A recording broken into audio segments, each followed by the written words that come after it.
6:46 in your news this morning. In your Smart Start, breaking updates from overnight. Multiple people rushed to escape an apartment fire in Rochester. This was around 11 last night on Madison Street, next door to the Susan B. Anthony house. Everyone was able to get out of those apartments in a multi-unit home unharmed, and the Susan B. Anthony house is not damaged. The one tenant did go to the hospital just as a precaution. RFD tells us the fire started from unattended cooking and the smoke detector was not working.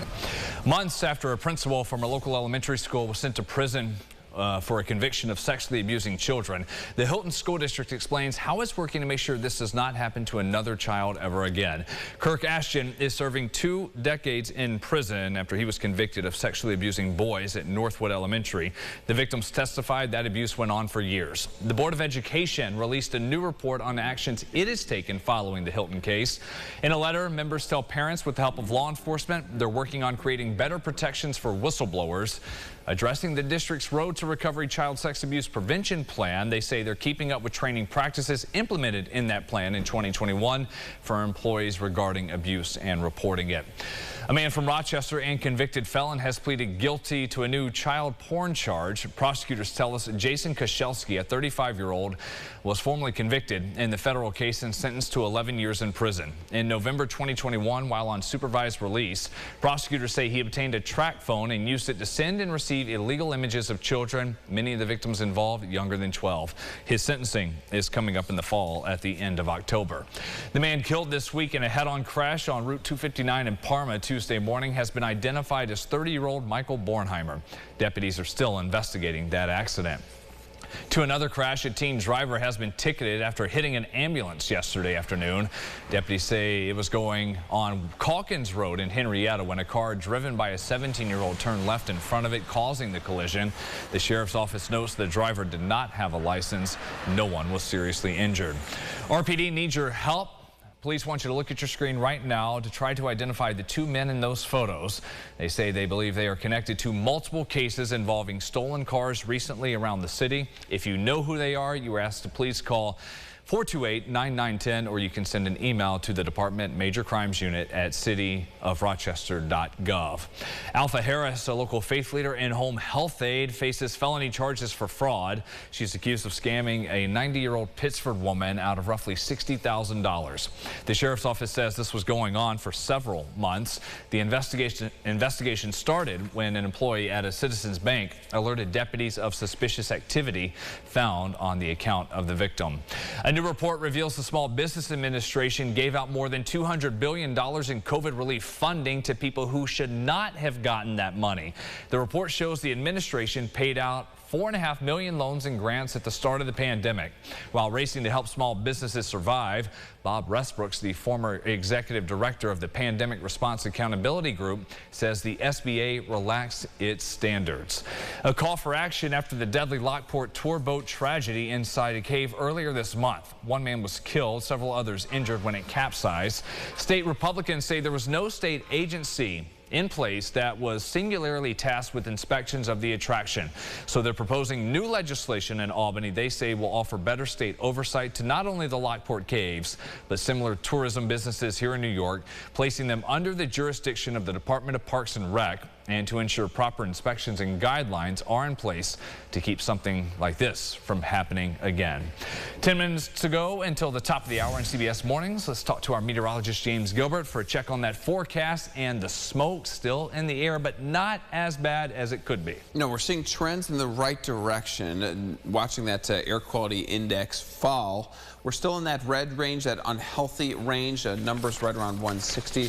And then, but they're falling though. You see conditions a little bit better closer to Buffalo. That's what we're going to get, I would say, in the next couple of hours. Numbers wise, mid to upper 70s for afternoon highs. That is cooler than average for the 29th of June. We'll look at the AQI as well as the extended 8-day forecast, including Independence Day at the end of the show. Brennan? All right, thank you, James. To help with all the smoke, people getting through it, Monroe County is giving out masks for free at libraries and DMV branches. Staff were also handing them out at the Jazz Fest last night, as well as in Charlotte during concerts by the shore. To anyone who wanted one as a lot of people were still out having a good time, and that was just fine. They emphasized if the air quality index reaches the 200s in the future, that's when county parks could begin to close again. The mask will be there for free, handed out as long as the supply is there. Sunrise traffic looking around 390, 490, 590. Okay at this hour. But the view, that is just kind of the main issue still, but the visibility not nearly as bad as it was 24 hours ago. We'll check sunrise traffic again at 7:25. Monroe County leaders are praising some positive financial news. The county's credit score has been upgraded from AA negative to a score of AA. That's according to S&P Global Ratings. Now, all this sounds very complicated, but the upgrade basically means lower interest rates for the county on borrowing and refinancing bonds. It's the highest credit rating for the county going back to 2001.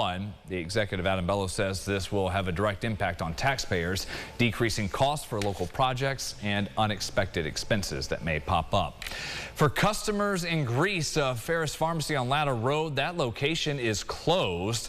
The sign on the pharmacy's door notes the announcement. All the records of prescriptions at that location have been forwarded on to Walgreens. You can find those at nearby locations like the store at Dewey and Mount Reed, among others. The town also confirms to News 8 Bill Grace has purchased that property. No word yet on what exactly it plans to do with the building, if it'll turn into a new tap room and grill. As we are getting closer and closer to the 4th of July, expecting record numbers of people out on the road starting today and tomorrow, getting away for the holiday weekend.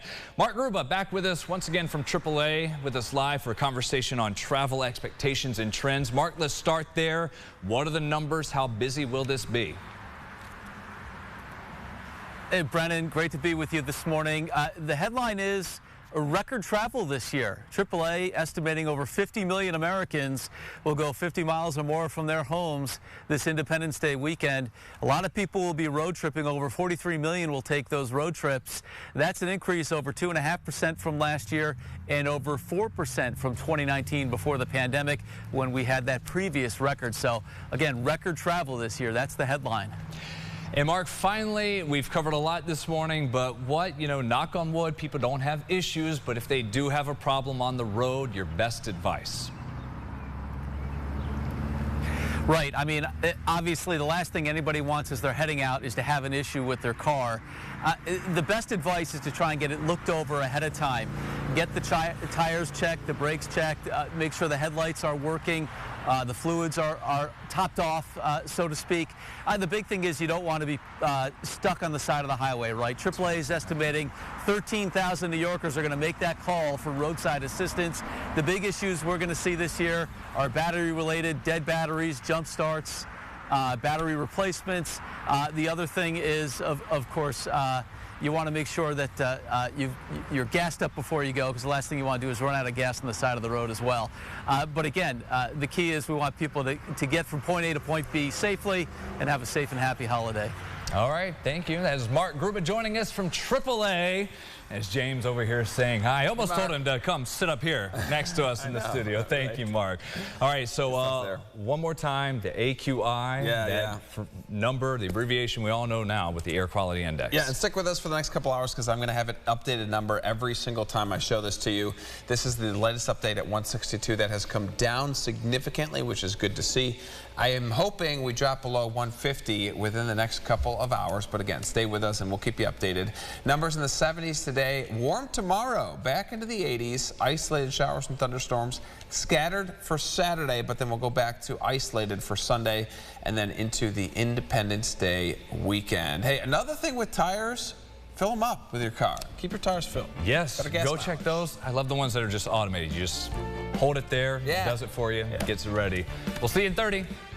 Follow News 8 wherever you are on RochesterFirst.com, Facebook, Twitter, and on our app for news and weather.